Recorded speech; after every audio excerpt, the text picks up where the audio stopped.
नमस्कार. अर्जुन मयुरी लव्ह स्टोरीचे 33 भाग यापूर्वीच अपलोड केलेले आहेत.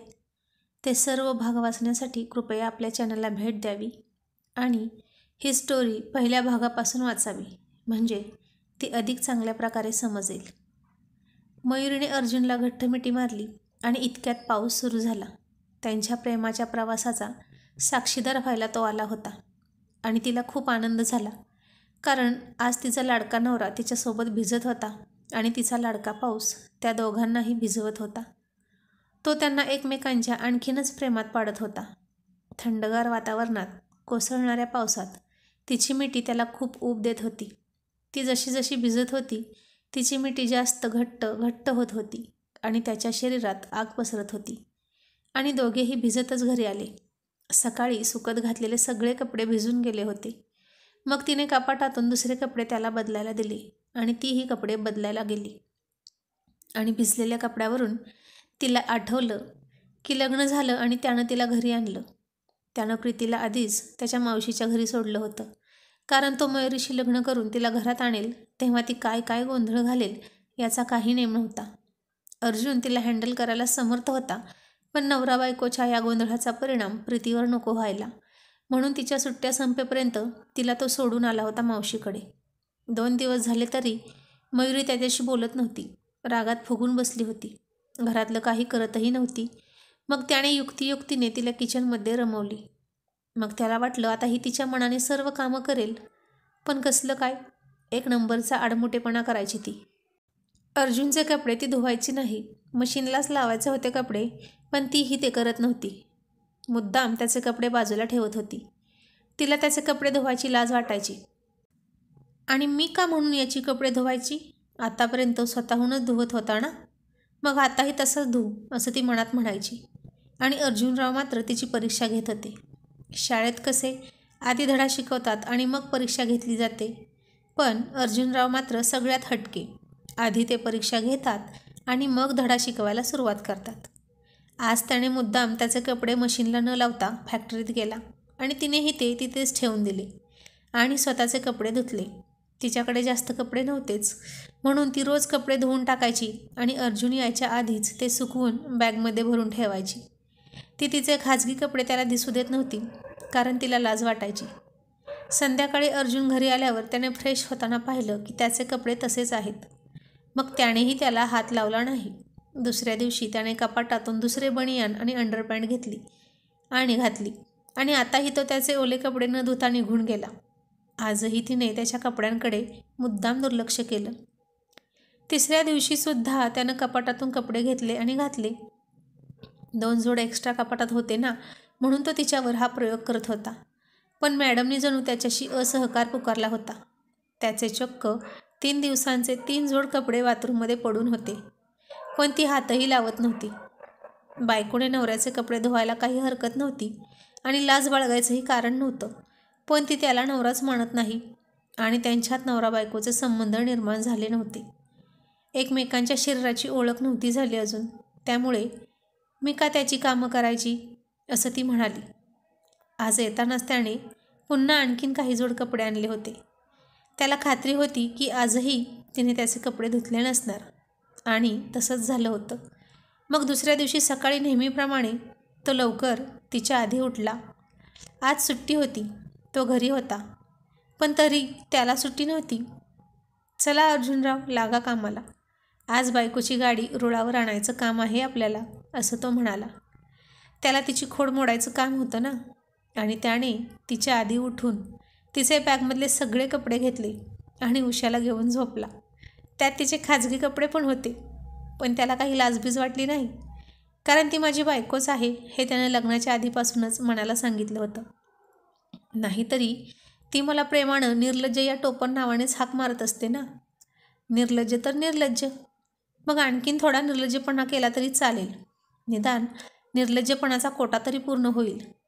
आणि नवरा बायकोमध्ये प्रायव्हेट खाजगी लपवून काही ठेवायचं नसतं. ती तिचे कपडे अजूनही बॅगमध्येच ठेवायची. त्यानं तिला कपाटाचा एक कप्पा रिकामा करून दिला होता, पण ती त्यात कपडे ठेवत नव्हती. ती तिथे जास्त दिवस राहणार नव्हती असं तिला वाटत होतं, म्हणून कधीही ती बॅग उचलून त्याचं घर सोडून जायला उतावीळ झाली होती. पण तिचं ते स्वप्न स्वप्नच राहणार होतं हे तिला माहीत नव्हतं. ती उठली आणि आता तिला आंघोळीला जायचं होतं आणि तिने तिची बॅग उघडली तर बॅगेत तिचे कपडेच नव्हते. असं कसं झालं?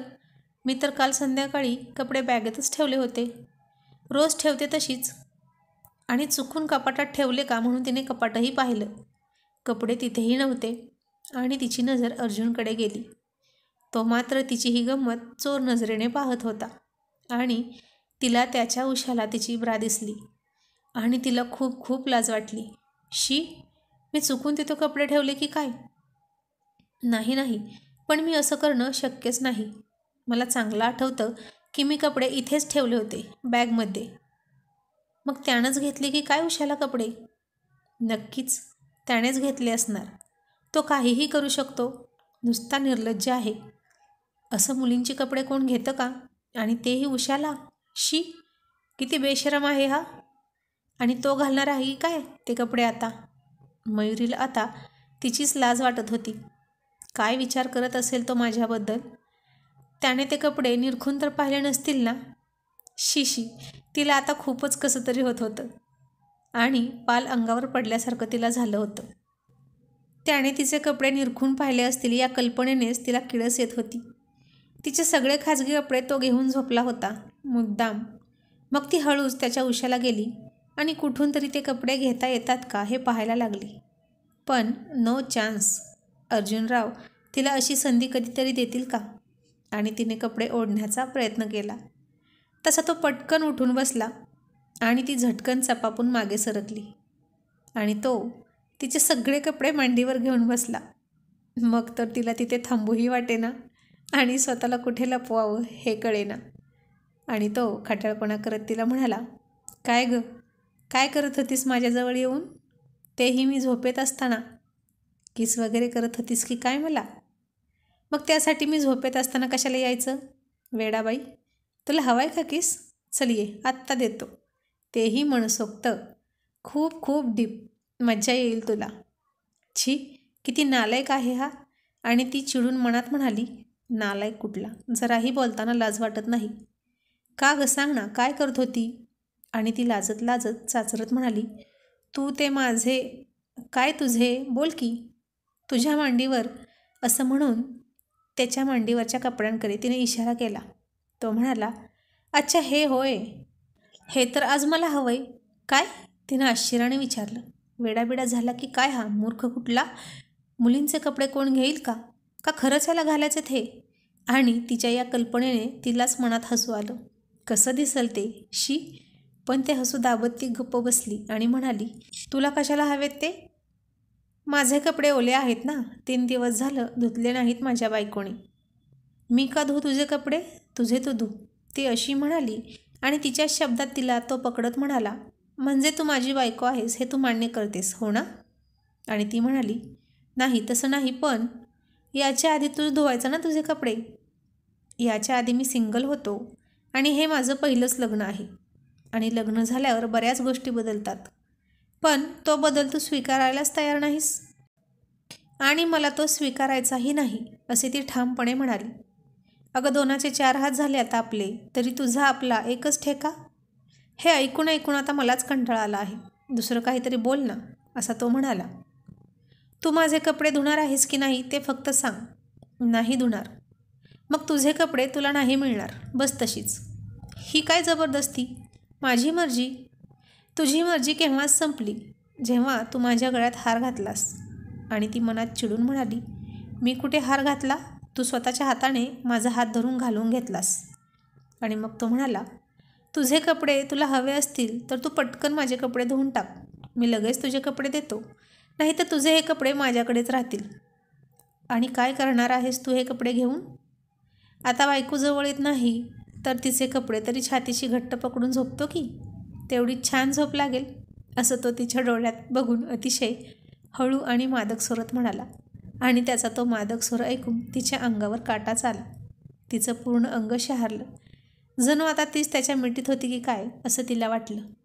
आणि तिने लाजून तिची नजर फिरवली आणि मनातच म्हणाली, ईश्य, किती चावट आहे हा. मला म्हणतो की मी हट्टीपणा करते आणि हा स्वतः काय करतोय? त्याला गरज असेल तर त्यानं जवळ यावं ना माझ्या, घ्यावी मिठीत. हे असं कपडे वगैरे घेऊन बसायचं मिठीत, असलं बरं सुचतं याला. जबरदस्ती लग्न केलं तसं जबरदस्ती मिठीत नाही का घेऊ शकत हा. ती आता त्यानं तिची मनधरणी करायचीच वाट पाहत होती. पण अर्जुनरावांना ते कधीच जमणार नव्हतं. ते फक्त तिला मजबूर करणार होते स्वतःहून त्यांच्या मिठीत यायला. आणि ती उगीच चिडून म्हणाली, ठीक आहे, नको देऊस कपडे, बस घेऊन. मी आंघोळच नाही करत. जशी तुझी मर्जी. मला काय, मीही आज दिवसभर रिकामाच आहे. बघूया कोण माघार घेते, असं तो बेडवर मस्तपैकी लोळत म्हणाला. त्यानं पुन्हा तिचे कपडे उशाला घेतले आणि तिला आता काय करावं हेच सुचेना. तिनेही मग 2-3 तास तसेच बसून काढले. पण शेवटी आंघोळ तर करणं गरजेचं होतं आणि तिच्याकडे दुसरे कपडे पण नव्हते. आणि आता विकत तरी कुठून आणणार आणि त्याला पैसे तरी कुठून आणायचे. अर्जुन ते कपडे स्वतःपासून बाजूला ठेवच ना. तोही तसाच न आंघोळ करताच बसला होता. आणि मग तिने शेवटी शरणागती पत्करली. रागातच बाथरूममध्ये गेली आणि डोळे बंद करून तिने त्याचे कपडे उचलले, वॉशिंग मशीनला लावले, कसे बसे लाजत लाजत वाळतही टाकले. आणि तो म्हणाला, आता रोज तूच माझे कपडे धुवायचे, समजलं? आता दे माझे कपडे, झालं ना तुझं काम? अगं राहू दे की अजून थोडा वेळ, खूप छान वाटते. आणि आता तर मयुरीचे गाल लाजून टोमॅटोसारखे लाल लाल झाले होते. निर्लज्ज कुठला, बेशरम, असं म्हणतच तिने ते कपडे त्याच्या हातून खेचून घेतले आणि त्यानंही ते लगेच सोडले. आणि त्याला दिसू न देता हसत हसत आणि लाजत लाजतच ती आंघोळीला गेली. आणि अर्जुन म्हणाला, चला आजचा धडा तर शिकवून झाला, पण विद्यार्थिनीने किती शिकला ते आता उद्याच कळेल. ती आंघोळ करून बाहेर आली आणि तिच्या टवटवीत सुंदर चेहऱ्याकडे पाहून तो खूप सुखावला. तो तिच्याकडे एकटक पाहत होता आणि त्याच्या नजरेने ती घायाळ होत चालली होती. तो तिला म्हणाला, मीही पटकन आंघोळ करून घेतो, चल आपण जाऊया, तुलाही आणखीन एक्स्ट्रा कपडे आणूया. तुझे खाजगी कपडे, असं तो शब्दावर जोर देऊन तिच्या डोळ्यात डोळे घालून म्हणाला. आणि ती म्हणाली, नाही नको. मग एक काम कर, तुझी साईज सांग मला, मी घेऊन येतो. तशी तुझ्या शरीराची ओळख असती तर मलाच साईज कळाली असती आणि मी स्वतः आणले असते, तेही तुला न विचारता, अगदी परफेक्ट साईजचे. पण तुम्ही तर ब्रह्मचर्य सोडायला तयार नाही आणि आमचंही ब्रह्मचर्य सोडू देत नाही. आता तर त्याने थेट मुद्द्यालाच हात घातला होता. ताकाला जायचं आणि भांडं लपवायचं अशी रीतच नव्हती त्याची. आणि हे आठवून मयुरी मनाशीच हसत होती. तोपर्यंत तो कपडे बदलून आला. मयू, मयू, अशी त्यानं हाक मारली. पण ती त्या आठवणीतच रमली होती आणि स्वतःशीच हसत होती. तिला अशी स्वतःशीच हसताना पाहून त्यालाही हसू आलं आणि तो म्हणाला, बायको रेंजच्या बाहेर गेली वाटतं, हाकही ऐकू येईना तिला.